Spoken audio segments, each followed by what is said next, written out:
இது இன்ஃபோநெட்டின் சமூக பார்வை.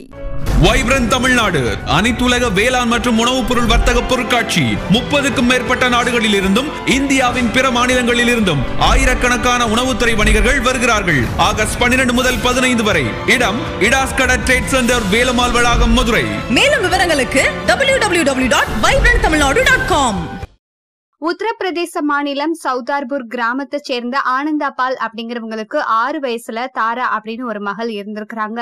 ஊட்டச்சத்து குறைபாட்டால பாதிக்கப்பட்ட தாரா மருத்துவ சிகிச்சை கொடுத்திருந்தாலும் அவங்களுடைய உடல்நிலை முன்னேறவே இல்லை. இதனால அந்த சிறுமியினுடைய பெற்றோர் ஒரு மந்திரவாதி கிட்ட போயிருக்காங்க. அவர் என்ன சொல்லியிருக்காருன்னா, உங்களுடைய மகளை கொன்றுட்டா அடுத்ததா ஆரோக்கியமான குழந்தை பிறக்கும் அப்படின்னு சொல்லியிருக்காரு. சாமியாருடைய பேச்சை கேட்ட பெற்றோர் தங்களுடைய மகளுக்கு 5 நாளா சாப்பாடு, குடிநீர் இப்படி எதுவுமே கொடுக்காம அவரை கொன்றுட்டாங்க. அதுக்கப்புறமா வீட்டினுடைய பின்புறம் குழி தோண்டி சடலத்தையும் புதைச்சிட்டாங்க. அக்கம் பக்கத்துல இருந்தவங்களுக்கு தாரா காணல அப்படிங்கிற சந்தேகம் எழுந்து போலீஸ் கிட்ட புகார் கொடுத்திருக்கிறாங்க. அதன்படி போலீசின் விசாரணையில பெற்ற மகளை தாங்களே கொன்று விட்டதா சொல்லியிருக்கிறாங்க அந்த பெற்றோர். இதனை தொடர்ந்து போலீசார் சடலத்தை கைப்பற்றி பரிசோதனைக்கு அனுப்பி வச்சிருக்கிறாங்க. புகாரின் அடிப்படையில ஆனந்தாபால் மற்றும் அவருடைய மனைவி மீது வழக்கு பதிவு செய்த போலீசார் 2 பேத்தையுமே கைது பண்ணியிருக்கிறாங்க.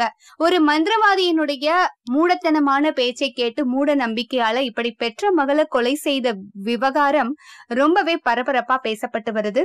இந்த வீடியோ உங்களுக்கு பிடிச்சிருந்ததுன்னா லைக் அண்ட் ஷேர் பண்ணுங்க. அண்ட் இந்த வீடியோ பத்தின உங்களுடைய கமெண்ட்டை நம்மளுடைய கமெண்ட் பகுதியில பதிவிடுங்க. மறக்காம இன்ஃபோநெட் சேனலை சப்ஸ்கிரைப் பண்ணி பெல் ஐகானை பிரஸ் பண்ணுங்க.